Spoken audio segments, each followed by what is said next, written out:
Welcome to the home of combat sport in India. Welcome to Indian fight junkie. मुझे पता है भाई लोग 310 के प्रेडिक्शन एंड एनालिसिस वीडियो का वेट कर रहे हैं, पर थोड़ा सा वेट और करना पड़ेगा दोस्त। बहुत लंबा जा रहा है क्योंकि बहुत सारी फाइट ऐसी है जिनके बारे में मैं बात करना चाहता हूँ। तो मैं कोशिश करूंगा आज शाम को या फिर कल सुबह जल्दी अपलोड कर दूं, ठीक है। फिलहाल हम कुछ अच्छी और सच्ची और बहुत सारी टुच्ची खबरों के साथ काम चलाते हैं। पर आगे बढ़ने से पहले सब्सक्राइब करके बेल आइकन क्लिक करिए, क्योंकि मेरा वादा है जब भी आप वीडियो देखकर उठेंगे तो आपके पास पहले से ज्यादा। तो चलिए फटाफट शुरू करते हैं। डिना वाइट ने हाल ही में 2 बड़े अनाउंसमेंट किए हैं UFC 311 को लेकर। इनमें से एक अनाउंसमेंट की तो हमको एक्सपेक्टेशन थी, पर दूसरे अनाउंसमेंट के बारे में हमें 100% पता नहीं था। पहला अनाउंसमेंट ये है कि अरमान सरूकियन वर्सेस इस्लाम मखाचेव 2 तय हो गई है UFC 311 के मेन इवेंट के लिए। अभी कुछ 6 या 7 दिनों में अरमान सरूकियन का जो सस्पेंशन है वो हमें खत्म हो जाएगा। उसके बाद वो फ्री है फाइट करने के लिए, और वो ऑलरेडी कैंप में था और इस्लाम मखाचेव भी ऑलरेडी कैंप में था, तो कोई प्रॉब्लम है नहीं। वहीं दूसरी तरफ ये बात भी पक्की हो गई है कि उमर नरगोमेडोव की इंजरी जो है वो पूरी तरह ठीक हो गई है और वो भी वापस अपने कैंप में है, और 311 में उमर नरगोमेडोव को चांस मिलेगा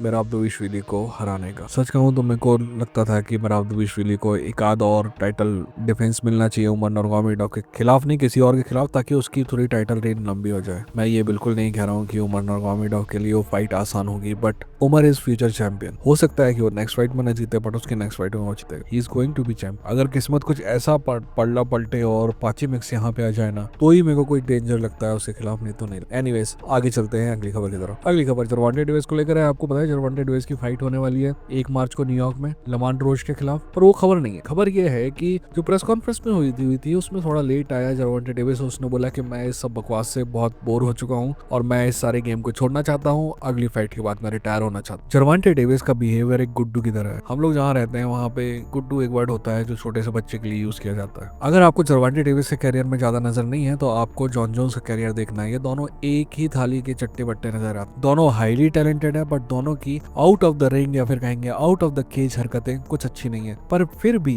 MMA वाले जॉन जोन्स को सर पे बिठा के चलते हैं क्योंकि उसकी skill out of the world है। वहीं बॉक्सिंग वालों को सर पे उठा के चलना पड़ता है जरवंटे डेविस को, क्योंकि उसकी स्किल्स भी आउट ऑफ द वर्ल्ड है। पर इनकी हरकतें अच्छी नहीं है। याद है मैंने एक वीडियो बनाया था जिसमें मैंने समझाया था कि जॉन जोन्स रिटायरमेंट लेगा कि नहीं लेगा। वही वीडियो फिर से देख लेना, नाम जॉन जोन्स की जगह जरवंटे डेविस कर लेना, बात एक ही होगी। ठीक, हम आगे चलते हैं। अगली खबर बेलाटोर और PFL की हरकतों को लेकर है। बेलाटोर और PFL का जो कंबाइंड रोस्टर है दोस्त, उसमें बहुत शानदार फाइटर्स हैं। कुछ ऐसे फाइटर्स हैं जो UFC में भी चैंपियन बन सकता है, पर जो बेलाटोर या फिर कहेंगे नई वाली PFL का जो ट्रीटमेंट है वो कुछ अच्छा नहीं है। इसीलिए उसके 2 सबसे बड़े स्टार्स में से एक पेट्रिसियो पिटबुल और पैचे मैक्स दोनों ने कहा है कि हमें इज्जत से रिलीज कर दिया जाए, क्योंकि हम अपने कैरियर के पीक में बैठे नहीं रहना चाहते। मैं बिल्कुल अग्री करता हूँ पैचे मैक्स से। पैचे मैक्स के कैरियर का ये पीक है, और टू बी ऑनेस्ट मेरा मानना है कि आज वो 135 पाउंड में अगर किसी से थोड़ा बहुत पीछे है तो उसका नाम है Umar Nurmagomedov. I really want to see these fighters fight against each other. Jake Shields style wrestling और दूसरी तरफ दागिस्तानी स्टाइल रेसलिंग। और मैं आपको बता दूं, जेक शिल्ड्स वाज अ लेजेंड, और उसके अंदर जितने भी फाइटर रेसलिंग सीखते हैं ना,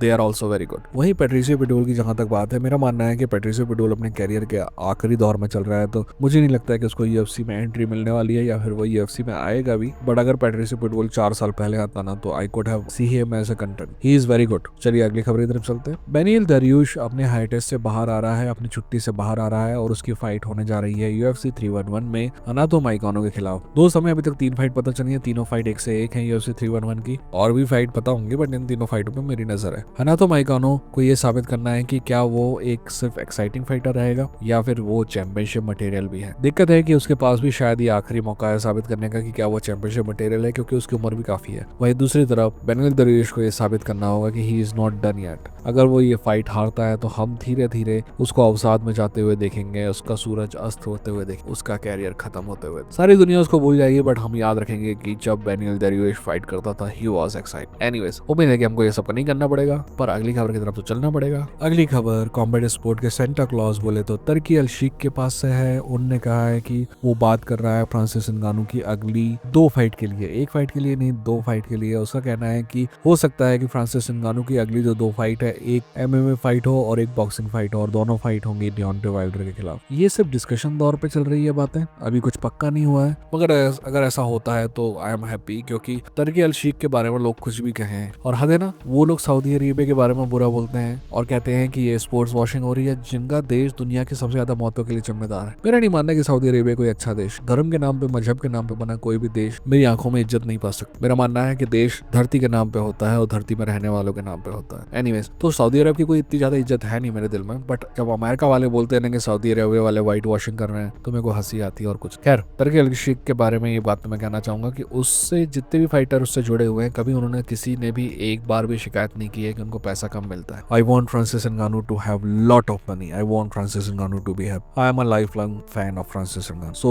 मेरा मानना है डियोंटे वाइल्डर से फाइट करे या जेली से फाइट करे, जेली जैंग से फाइट करे, पैसा मिलना चाहिए, बाकी सब। अब आखिरी खबर की तरफ चलते हैं। आखिरी खबर इस्लाम मकाचेव को लेकर है। इस्लाम मकाचेव ने कहा है कि उसका कोई मूड नहीं है इलिया टोपुरे से फाइट करने का, क्योंकि इलिया टोपुरे से फाइट करके उसको कुछ मिलेगा नहीं। बात तो बिल्कुल सही है। अगर वो फाइट होती है, इलिया टोपुरे जीतता है, तो इलिया टोपुरे को सब कुछ मिलेगा और इस्लाम मकाचेव को ये कहा जाएगा कि वो 145 पाउंडर से हार गया। वहीं अगर इस्लाम मकाचेव जीतता है तो उसको कहेंगे कि भाई उससे तो जीतनी था, वो 145 पाउंडर था, छोटा था, है ना। तो इस्लाम मकाचेव के पास पाने के लिए कुछ नहीं है, खोने के लिए सब कुछ है। तो ये fight doesn't make sense for him right now and I agree with him. Anyways, मैं कोशिश करूंगा कि जल्दी से जल्दी अपना एनालिसिस वाला वीडियो पूरा करके आपके सामने पेश करूं। जो मेंबर्स हैं उनको थोड़ा देर पहले मिल जाएगा, तो हो सकते हैं मेंबर तो मेंबर बने। ठीक है, मिलते हैं अगले वीडियो के साथ। अपना ख्याल रखिए, अपनों को ख्याल रखिए। ये थे इनफाइट जंकी, लड़ेंगे जीतेंगे।